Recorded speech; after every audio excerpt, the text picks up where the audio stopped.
Are you making this mistake when cutting your card bases? Let me show you my best tip for you to quickly create 2 card bases from one sheet of 8.5 by 11 cardstock that will save you time. Pre-scoring your card bases before you fold them helps give you a nice, smooth fold.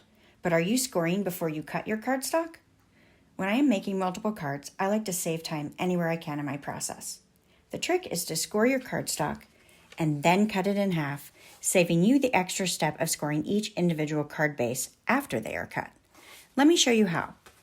Place your cardstock into your trimmer, aligning it at the 5.5-inch mark. Using the light gray blade on your Stampin' Trimmer, score the cardstock. Rotate your cardstock and align it at the 4.25-inch mark. With the dark gray blade, go ahead and cut the layers in half. Now you have 2 card bases ready to decorate.